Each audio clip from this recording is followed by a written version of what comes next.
Pertanyaan itu. Jadi gini, coba diperhatikan pertanyaannya. Saya mengalami banyak ujian, terus saya juga thorikot, tapi kok makin banyak ujiannya.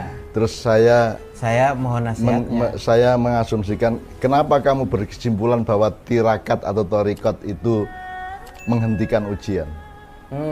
Implisit mungkin dia membayangkan tirakat kudune ujiannya lerengan gitu. Lenda. Tirakat itu kalau kamu bisa menjawab ujian SD maka kamu naik ke SMP dan akan menjawab ujian SMP. Kalau kamu dengan tirakat selama SMP kamu menjawab ujian akhir SMP maka kamu akan berhadapan dengan pertanyaan ujian SMA. Jadi kalau memang mau dikaitkan justru thorikot atau tirakat, nah nanti secara khusus kita harus ngomong tirakat tuh ya, tirakat.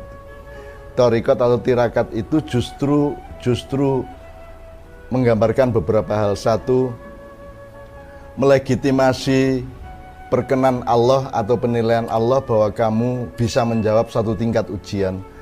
Kemudian Allah melihat bahwa kamu punya daya atau kelayakan yang lebih tinggi, maka Allah kasih pertanyaan berikutnya atau ujian berikutnya. Kan begitu. Yang kedua, dengan banyak tirakat tapi ujian semakin seru, itu berarti Allah memberi petunjuk kepadamu bahwa kamu punya kemampuan lebih daripada yang kamu sangka. Kan begitu kan. Maka dikasih ujian berikutnya. Tetapi kita kembali ke soal tirakat itu kan dari kata, itu bahasa Jawa yang diambil dari kata thorikoh bahasa Arab. Di dalam ma'iyah kita sudah tahu bahwa hidup ini kan semuanya kan berjalan. Semuanya berupa jalan dengan idiom dan bahasa yang menggunakan kata jalan. Jadi misalnya sirot, dia jalan. Syariat ya jalan. Thorik itu ya jalan. Terus apalagi? Sabil juga jalan. Nah, thoriko adalah jalan yang ditempuh secara batin oleh manusia. Jadi mungkin kamu kerja di pasar, tekun tiap hari, tapi kan ada pengalaman batin dalam bekerja fisik di pasar itu. Nah, pengalaman batin dan laku batin itu namanya tirakat. Artinya ada orang yang mencangkul dan dia tidak punya tirakat cangkul. Maksudnya gini, dia mencangkul hanya tangannya, kakinya yang berkeringat, tetapi dia bukan sedang melakukan pencangkulan rohania. Jadi misalnya kamu kerja, ngojek, apa jualan, apa online, apa segala macam, kan akhirnya tergantung thorikotmu. Thorikotmu apa? Kamu ini dalam rangka mendapatkan uang, apa dalam rangka berjuang untuk anak istrimu, dalam rangka untuk mengabdi dan bersyukur kepada Allah, ataukah dalam rangka apa? Itu yang menentukan kadar atau wilayah atau tinggi rendahnya thorikotmu atau tirakatmu tadi. Nah, tetapi kita harus punya asumsi dasar bahwa tirakat itu tidak secara resmi merupakan jalan untuk menghentikan ujian. Ya, jadi pertanyaannya tadi dalam tanda petik dia mengasumsikan bahwa kalau kita tirakat maka ujiannya berhenti. Ya enggak dong. Tapi juga kenapa ya Mbah, kalau orang itu dapat ujian atau tantangan, respon atau reaksi pertama di dalam hati itu rasa tidak nyaman gitu. Kok ujian mana ya kok ngene. Itu situasi yang seperti apa itu Mbah? Karena naluri manusia itu kan wawadu al-mizan ya. Allah menciptakan langit-langit dan semesta ini terus mencanangkan keseimbangan. Nah, ujian itu mengancam keseimbangan kita. Jadi kita merasa kemudian miringnya ke sini apa miringnya ke situ kan begitu. Nah, maka kita berjuang untuk menjawab pertanyaan-pertanyaan dalam ujian itu supaya kita mendapatkan mizan atau keseimbangan kembali. Dan itu Allah bilang wasama arafa'aha wa wadu'al mizan. Allah meninggikan langit dan meletakkan keseimbangan. Equilibrium atau pendulum atau apa segala macamnya. Itu kan berlaku berarti untuk kita juga. Jadi kita ini punya langit, punya bumi, punya tanah. Bukan alam semesta fisikal yang kita lihat ya. Karena nanti kita akan sampai kepada jawaban pertanyaan yang mungkin berikutnya yang kita menjelaskan soal ini. Tapi intinya adalah bahwa manusia itu menurut wacana Islam diciptakan mengacu kepada profilnya Allah sendiri. Jadi kalau Allah punya Asmaul Husna, maka serbu Asmaul Husna itu ada dalam diri manusia. Jadi kalau Allah maha keras tapi juga maha lembut, itu ada pada manusia. Allah maha penyayang tapi juga maha pemarah, itu juga ada pada potensi manusia. Nah, maka semua alam semesta ini ada dalam diri manusia. Makanya di dalam maknya kita sering ngomong pemahaman mengenai mikro dan makro kosmos itu ada dua macam. Kalau kita ngomong materialistik atau jasadiah, manusia itu mikrokosmos yang sangat kecil di bumi, yang bahkan bumi aja sangat kecil bagi besarnya alam semesta. Kan Anda tahu betapa tidak terukurnya oleh ilmu manusia luasnya alam semesta ini. Bahkan kita sudah dikasih tahu mengenai ada Milky Way, ada galaksi Bima Sakti, ada apa segala macam, ada rangkaian galaksi yang kemudian disimpulkan itu semua berada dalam satu bulatan. Sekarang kita masih bisa meneruskan, emang hanya satu bulatan itu, kalau Allah bikin bulatannya bermiliar-miliar lagi bagaimana? Di dalam setiap bulatan Allah tadi itu ada Milky Way lagi, ada galaksi lagi, ada tata surya lagi, ada. Dan kita tidak bisa membantah bahwa mungkin saja Allah juga bikin helmi di gelembung yang sebelah sana, jauh di luar galaksi-galaksi yang kita kenal. Jadi kalau sekarang ngomong material saja, kita kan juga tidak menguasai. Kita tidak menguasai itu. Saya kira kalau Anda baca Quran, misalnya Anda search di Quran ujian gitu, nanti kan ada sangat banyak jawaban dari Allah. Ada banyak antisipasi yang Allah sudah sediakan. Bahkan Allah memberikan Quran dan agama itu sebenarnya untuk memudahkan kita, karena kalau kita harus nyari sendiri, kan kita nggak bisa. Misalnya hukum keseimbangan kan harus diteliti, kan harus ada riset. Tapi kan kita bisa memastikan dari ayat Allah bahwa seluruhnya itu harus seimbang, kan gitu. Nah, Allah memudahkan. Sekarang misalnya saya sering ngomong, kita bersyukur nih sama Allah nih, berterima kasih nih. Semua manusia sepakat kita harus terima kasih sama Allah. Terus bagaimana caranya berterima kasih? Terus berunding, musyawarah, konferensi, rapat kabinet. Indonesia menentukan rasa syukurnya kepada Allah, bangsa Indonesia harus gini. Itu aja belum tentu sepakat loh. Kita 3 orang saja berdebat bermusyawarah mengenai gimana caranya bersyukur kepada Allah, kan tidak akan pernah ada keputusan. Karena masing-masing bisa baik. Tapi Allah memudahkan, wis pokoknya kue sholat ping 5, kue poso Ramadan, kue nek iso kaji, kue nek iso ojo dipek dhewe harta bendamu kuwi dibagi-bagi, sapa wong butuh kudu kok penuhi misalnya. Sebagaimana kisah yang Nabi Musa disambati 2 orang miskin, suami istri yang hidupnya sangat sengsara, terus istrinya bilang, "Mbok kita sowan kepada Nabi Musa supaya didoakan supaya kita agak lebih enak sedikit hidupnya."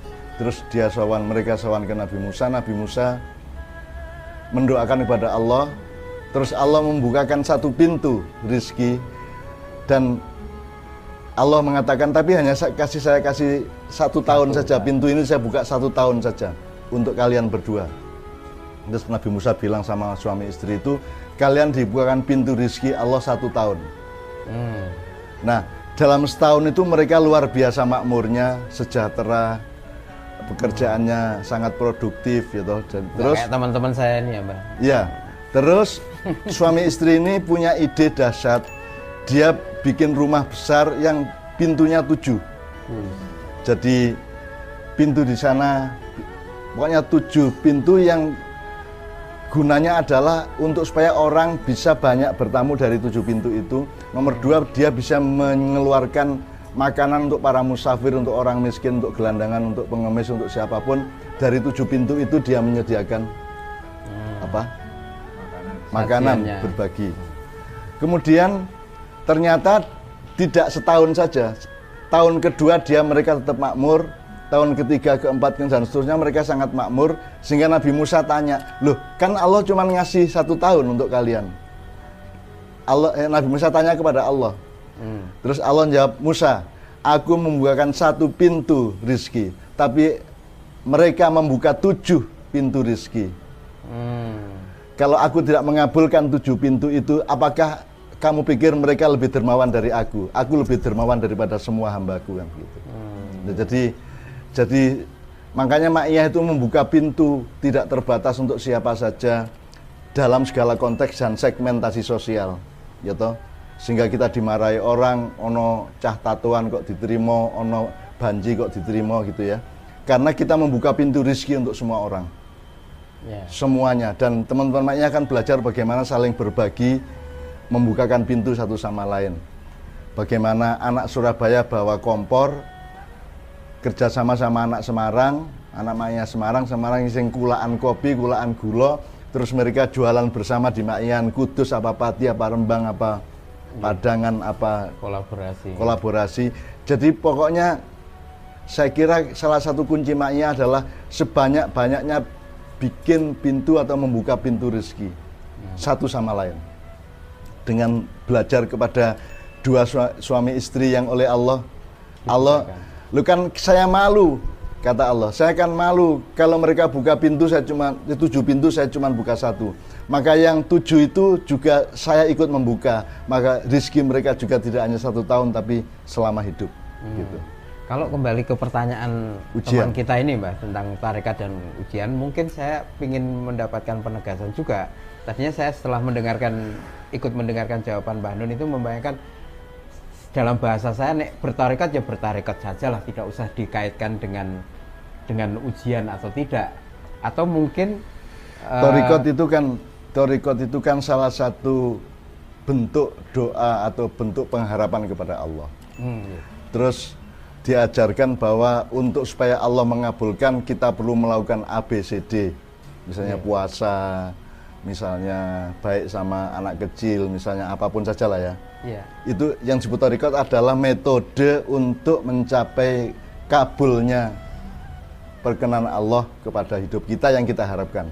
Tapi kalau dari sudut yang lain, tarekat itu kan sebenarnya kan jalan menuju kabulnya doa. Nah, doa ini kan tergantung kita ngelihatnya. Doa, ada orang berdoa, doa itu bisa merupakan pemaksaan hamba kepada Allah. Aku butuh kerjaan yang lebih besar, tinggi gajinya. Terus Allah dalam tanda petik dipaksa, dimobilisasi untuk mengabulkan itu kan begitu. Nah, maka kalau saya kan selama ini kan tidak pernah ngarani, kalau bahasa Jawa itu ngarani, menentukan bentuk doa. Kecuali urusan cinta saja. Kalau cinta gimana? Kalau urusan cinta ya sudah kita mohon dicintai Allah gitu ya. Tapi yang selain cinta Allah itu kita ngikut, manut apa jenenge pasrah bongkoan kersane Allah. Jadi saya tarekat itu, kalau saya yang misalnya pertanyaan kedua ya. Ya tarekat itu jangan di set up hanya untuk supaya ujianmu berhenti. Nomor 2 supaya kamu dapat rezeki lebih banyak atau supaya kerjaanmu lancar dan seterusnya. Tarekat itu adalah takorubmu kepada Allah. Terus nanti Allah keputusannya di dalam kedekatan hati Allah kepada kita itu bagaimana terserah Allah. Karena saya sering mengatakan Ma'iyah ini bukan sesuatu yang bisa dibangun oleh saya. Saya tidak mampu, jangankan membangun Ma'iyah. Kertek bercita-cita bikin Ma'iyah aja enggak berani saya. Karena Ma'iyah kan orang bersaudara begitu banyak, orang punya keseimbangan satu sama lain, orang punya kasih sayang satu sama lain, orang bisa berdiskusi secara sehat, orang bisa bermusyawarah untuk macam-macam hal, orang saling tolong menolong satu sama lain. Oleh karena itu, nah Ma'iyah ini kan juga tidak lantas punya apa-apa, ya Allah jadikanlah Ma'iyah penguasa di Indonesia, kan tidak ada doa seperti itu. Ya Allah jadikanlah Presiden Indonesia itu anak Ma'iyah, kan tidak pernah juga. Kita tidak pernah bermimpi mengenai, jangankan hasilnya Ma'iyah. Ma'iyah itu sendiri saja bukan hasil dari impian saya. Allah yang kasih dengan segala bentuknya. Kan kita tahu bagaimana anak-anak kerja sampai jam 11 malam terus ikut Ma'iyahan. Dan mereka begitu sampai ke alun-alun atau ke lapangan mereka ngantuk dan tertidur selama Ma'iyahan. Dan saya bilang ora apa-apa, nggak apa-apa, tertidur pun nggak apa-apa asal kamu berada di sini. Karena di sini ada cairan Muhammad, ada serbuk, ada disinfektan Muhammad, kan gitu kan. Di sini ada semprotan Muhammad. Iya, iya. Dan Allah sudah berjanji barang siapa yang ada bersamamu maka aku akan tidak mengadab mereka. Barang siapa yang hatinya beristighfar kepadaku, aku tidak akan mengadab kepada mereka. Maka anak yang habis kerja jam 11 malam terus datang ke Mayan, tidur sampai jam 3 selesai Mayan baru dia pulang. Itu saya kan selalu mengatakan enggak apa-apa, tidur juga enggak apa-apa. Kan jiwamu tetap di sini, hatimu tetap di sini gitu loh. Kamu tidak harus hanya dengan kesadaran pikiran. Karena kesadaran pikiran itu hanya salah satu alat kecil dari manusia yang membedakan dia dari binatang dan dari alam. Tetapi dia bukan segala-galanya. Yang segala-galanya adalah fakta cintamu kepada Allah sehingga kamu datang ke suatu tempat meskipun kamu tertidur. Mbah, ini saya tadi itu malah dengan pertanyaan teman kita yang kedua itu ya melu pingin nebeng tekon. Pendalaman. Tadi kan Mbah Nun menyampaikan bahwa tirakatmu atau torikotmu itu takorubmu kepada Allah. Bahwa di dalam kedekatanmu dengan Allah itu nanti Allah memberikan apa saja itu kue kudu manut. Nah, apakah mungkin misalnya saya berpikir begini, kalau misalkan Allah memberikan rezeki misalnya, itu juga di dalamnya ada ujian. Apakah kamu bisa mensyukuri dan mentasarufkan harta itu dengan baik? Makanya pertanyaan tadi kan harus ditanyakan kembali oleh penanyanya. Yang kamu maksud ujian itu apa? Yang kamu maksud tirakat itu apa? Coba kamu mendalami dan mengkomprehensi pemahamannya. Jadi seperti yang saya bilang tadi, kalau kamu dapat uang, ya di dalam rezeki ada ujian, di dalam ujian ada rezeki kan begitu. Oh, okay. Seperti yang kamu tanyakan tadi. Ingin menegaskan karena saya merasa memang karena nggak ada contoh ujiannya apa disebut. Jadi saya membayangkan kan Allah berfirman ud'u ila sabili rabbika bil hikmah. Jadi ini kan undangan atau panggilan atau rekomendasi atau ajakan atau apapun menuju jalan Allah. Sabili rabbika bukan toriki rabbika, bukan syari'i rabbika, tapi sabil itu sesuatu yang sifatnya luas tetapi mengarah. Ya, kalau jalan itu teknis, kalau torik itu syari itu teknisnya gitu ya. Kalau torik itu kesadarannya dan seterusnya. Jadi kalau ud'u ila sabili rabbika itu artinya semua kan manusia menyangka bahwa itu adalah ayat dakwah. Jadi kalau Anda mubalik, Anda kiai, Anda ustadz terus datang kemana-mana terus Anda pakai ud'u mereka, panggillah mereka. Kamu tidak pernah berpikir panggillah dirimu sendiri. Ya, kenapa keluar terus? Ya? Jadi ud'u anfusakum ila sabili rabbika bil hikmah. Nah, metodenya adalah bil hikmah. Nah, hikmah ini kan di atas ilmu, di atas kesadaran, di atas hikmah itu kan satu tetesan atau satu akik tertinggi atau terinti dari akumulasi seluruh cara berpikir dan kesadaran sehingga menjadi tetesan. Nah, hikmah itu adalah yang tertinggi. Dengan membiasakan diri untuk mendapatkan tetesan, untuk mencari tetesan atau akik tadi itu, maka kamu bisa memaknai yang kamu maksud torikot itu apa, yang kamu maksud ujian itu apa. Siapa bilang itu ujian itu rezeki kok, kan bisa gitu. Siapa bilang itu rezeki itu ujian kok, kan begitu. Itu tergantung bil hikmahmu kan gitu. Jadi saya kira intinya adalah ud'u ila sabili rabbika itu jangan hanya dipikir itu adalah keperluan untuk para mubalik, para ulama, para kiai ke orang lain atau ke umat. Itu katakan dan gunakan itu untuk dirimu sendiri. Ud'u anfusakum ila sabili rabbika bil hikmah, bukan hanya bil khair atau bil haq atau bil yang lain-lain, tapi bil hikmah. Jadi dia adalah pemuncaan nilai-nilai sampai yang titik yang terlembut di atas, yang kita sebut akik atau tetes itu. Jadi selain tadi bahwa tirakat itu adalah takarrub kita kepada Allah dan apapun yang Allah berikan di dalam kedekatan itu kita mesti. Atau gini Hel, kalau Anda pakai hikmah, bukan hanya pakai khair atau hak, apalagi hak yang akademis ya. Kamu bilang saya sudah torikot, tirakat tapi kok masih dapat ujian. Loh, ujian itu adalah torikotmu. Gimana sih?